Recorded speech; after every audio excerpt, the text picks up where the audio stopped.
नमस्कार, आपण पाहताय न्यूज 18 लोकमत. आपल्या सगळ्यांचं स्वागत. मी मिलिंद भागवत. महाराष्ट्रामध्ये सध्या कोरोनाची चर्चा आहे, कारण प्रभाव वाढतोय. पण तिकडे पश्चिम बंगालमध्ये सोनार बांगला आणि आम्ही जितबो एवढ्याच गोष्टींची चर्चा आहे, कारण पश्चिम बंगालची निवडणूक आणि त्याची रणधुमाळी सुरू झाली. खरं तर पश्चिम बंगालमध्ये दादा दीदीला सोडून गेल्यानंतर भाजपचं पारडं काहीसं जड झाल्याचं बोललं जात आहे.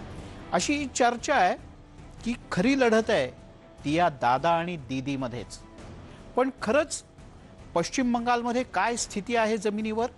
आणि असंही बोललं जातं की नरेंद्र मोदी यांच्या सभेनंतर सगळंच वातावरण बदलून गेलं. याच संदर्भातला एक खास रिपोर्ट इथून पुढचा अर्धा तास.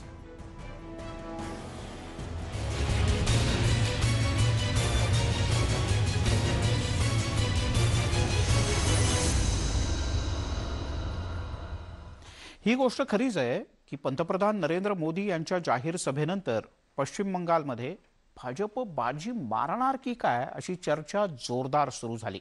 पण दीदी पण काही कमी नाहीत. दीदींनी स्कूटर, सायकल एवढंच काय, खूप मोठ्या प्रमाणात पदयात्रा सुद्धा सुरू केल्या आणि या सोनार बांगलाला त्यांनी उत्तर द्यायचा प्रयत्न सुरू केला. ही पश्चिम बंगालमधली लढाई आता अधिकाधिक तीव्र, आक्रमक आरोप प्रत्यारोपांची होऊ लागली. आम्ही बांगाली, आम्ही गोडबीतो, आम्ही बांगाली. जय श्रीराम. मिथुनमुळे होणार बंगालमध्ये सत्ता परिवर्तन. भारत माता की.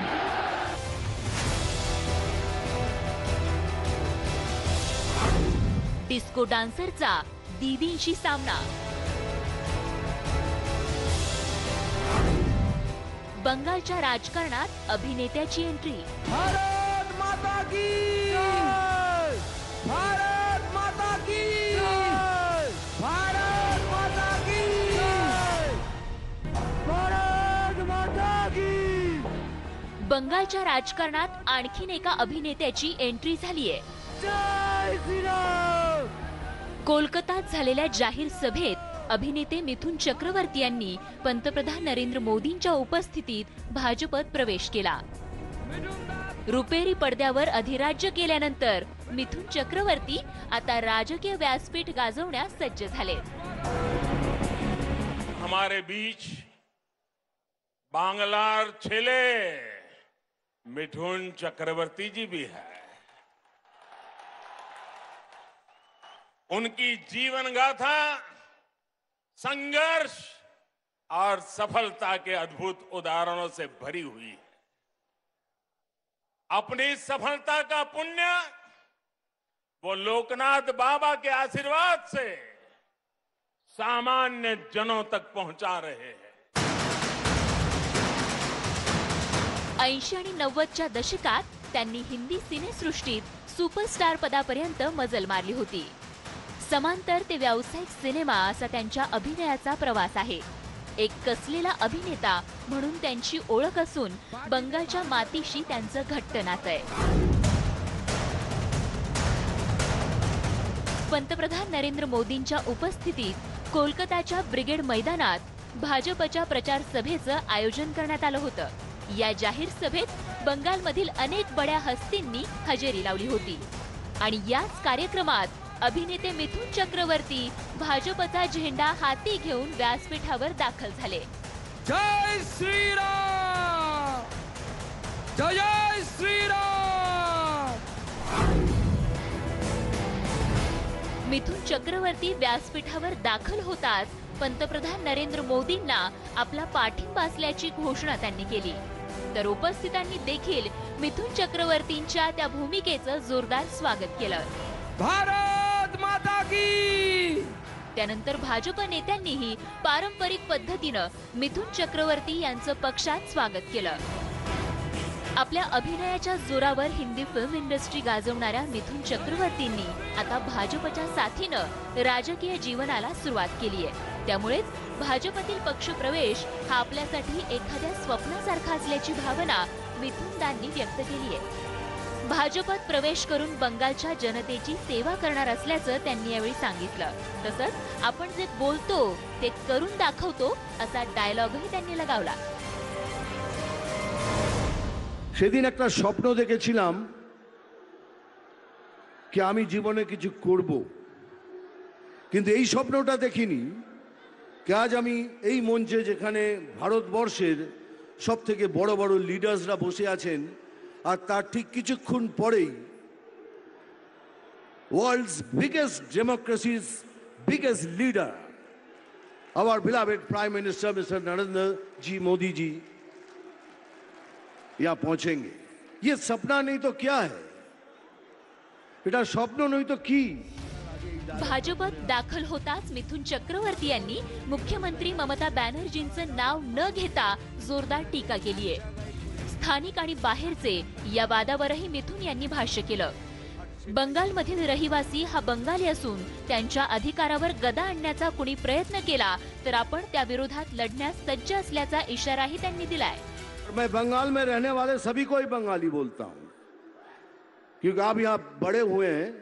आपका हक है, हर चीज में आपका हक है, और आपको छीनने का हक जो छीनने की कोशिश करेगा वहां हम जैसे कुछ लोग खड़े हो जाएंगे.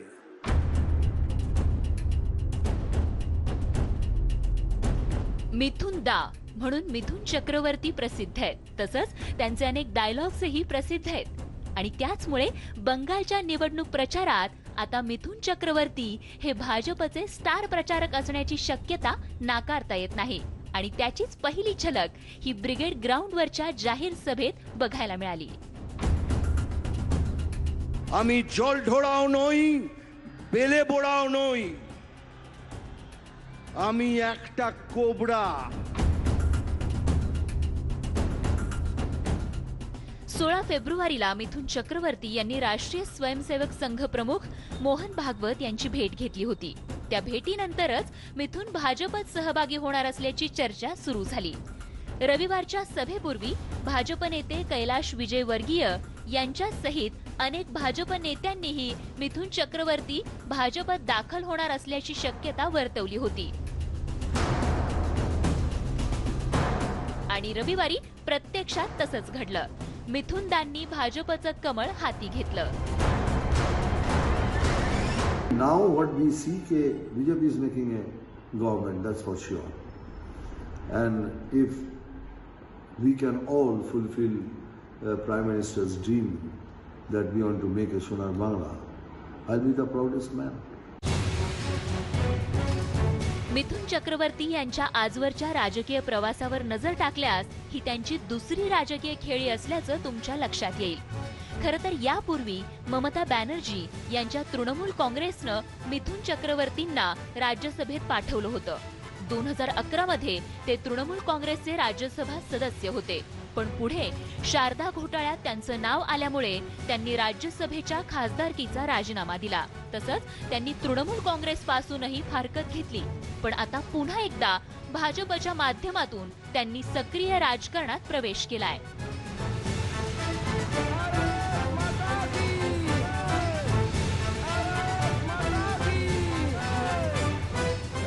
आदरणीय हमारे मिथुन चक्रवर्ती दादा बंगाल के बंगालियों की एक ब्रांड हैं और लंबे समय से उनका इच्छा भी थी कि बंगाली लोगों के बीच में रह के बंगाल के लोगों का काम करें, सेवा करें. इसी नाते वो माननीय प्रधानमंत्री जी के नेतृत्व में भाजपा ज्वाइन किए. बहुत यहाँ पे आइकॉनिक चेहरा है, तो बिल्कुल वो रहेंगे. किस तरीके से आगे काम उनका रहेगा वो पार्टी डिसाइड करेगी. आपको पता है? ऐसे बहुत लोग जो बंगाल के होते हुए भी आज मन में ग्लानि है कि बंगाल जहां तक पहुंचना चाहिए नहीं पहुंच पाया है, वो भी बंगाल के लिए योगदान देना चाहते हैं. दिनेश त्रिवेदी भी आए थे, आज मिठुन जी आए हैं, कल और कई लोग पार्टी में योगदान करेंगे. जो लोग बंगाल के लिए काम करना चाहते हैं, आगे करना चाहते हैं, सब आ रहे हैं. हम सबको लेके आगे बंगाल का परिवर्तन करेंगे. बंगाल विधानसभा निवडणुकीसाठी भाजपनं कंबर कसलीये. भाजपनं तृणमूल काँग्रेसच्या अनेक नेत्यांना फोडलंय. त्यामुळे ममता बॅनर्जींना एका पाठोपाठ एक राजकीय हादरे देण्याचा प्रयत्न केला जातोय. आता मिथुन चक्रवर्तींनी भाजपत प्रवेश केल्यामुळे विधानसभा निवडणुकीत ममता बॅनर्जींसमोर नवं आव्हान उभं ठाकलंय. Bureau report, news 18 Lokmat. एकेकाळी मिथुनदांना नक्षलवादी चळवळीबद्दल मोठी सहानुभूती होती. नंतर तृणमूल काँग्रेस आणि आता कट्टर हिंदुत्ववादी भाजपमध्ये मिथुनदांची एंट्री झाली. मिथुनदांचा आम जनतेवर प्रभाव तर आहेच, पण मिथुनदा आपल्या या सगळ्याचा उपयोग भाजपला जिंकून देण्यासाठी करू शकतील का? पाहू. एक छोटासा ब्रेक घेऊयात. ब्रेक नंतर आणखीन एक खास रिपोर्ट.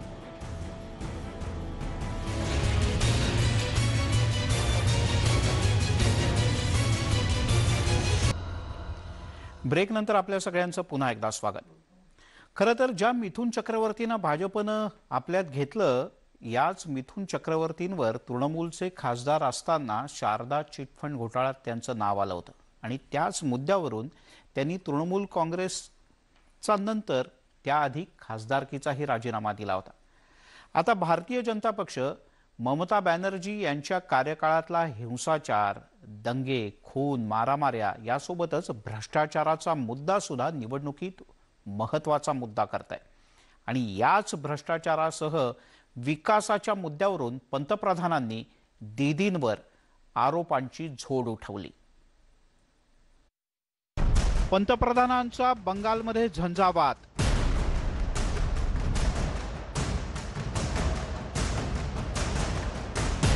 भाजपचं मिशन 200+.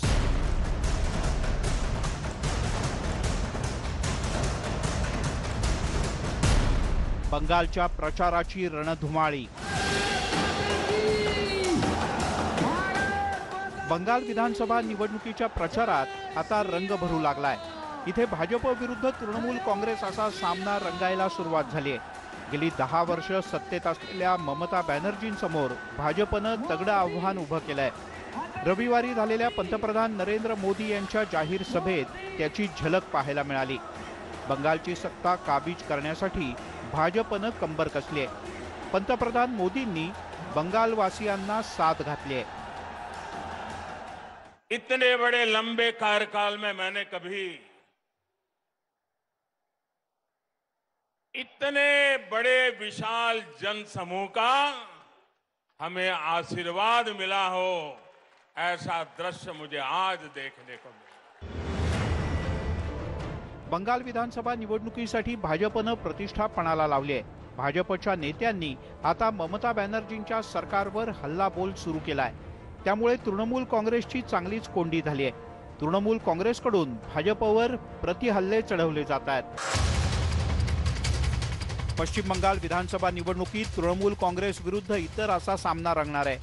गेल्या 10 वर्षात तृणमूलची सत्ता असल्यामुळे सरकारच्या विरोधातल्या नाराजीचा फटका ममता बॅनर्जी यांना बसण्याची शक्यता आहे. बंगालमधली तृणमूल काँग्रेसची आजपर्यंतची कामगिरी हाच विरोधकांचा प्रचाराचा प्रमुख मुद्दा आहे. Bureau report, news 18 Lokmat. दरम्यान हे सगळं वाकयुद्ध सुरू झालेलं असतानाच शॉटगन शत्रुघ्न सिन्हा यांची एक प्रतिक्रिया हाती आली. मिथुनदा जरी भाजपात गेले असले तरी सर्वसामान्य बंगाली जनतेचा पाठिंबा दीदींनाच असेल असं त्यांना वाटतंय. मिथुन तो पॉलिटिक्स में पहले भी रह चुके हैं. कई पार्टी का उनको अनुभव है, कई पार्टीज का उनको अनुभव है. अब आज यहाँ आए हैं. मैं ये उम्मीद करता हूँ कि जिस नीयत से और जिस उद्देश्य से लाया गया है या जिस फायदे के उद्देश्य से, तो कहीं वहाँ पे तख्ती न लग चुकी हो कि जब तक आए हैं तब तक ये तख्ती न लग चुकी हो कि बड़ी देर कर दी मेहरबान आते आते. क्योंकि देखिए वहाँ पे बहुत ज़बरदस्त, मैं भले कहीं एक कलाकार होने के नाते और देश का एक सचेत नागरिक होने के नाते मैं कह सकता हूँ कि वहाँ पे बहुत ही ज़बरदस्त एक हवा है ममता जी की. त्यामुळे शॉटगनचं मत वेगळं आहे, पण एक मात्र नक्की आहे की पश्चिम बंगालमध्ये सध्या चर्चा आहे ती दादा विरुद्ध दीदीची. पाहुयात कोण बाजी मारतं ते. तुर्तास या न्यूज 18 लोकमत स्पेशलमध्ये इथे थांबूया. पाहत राहा काही खास बातम्या थोड्याच वेळात.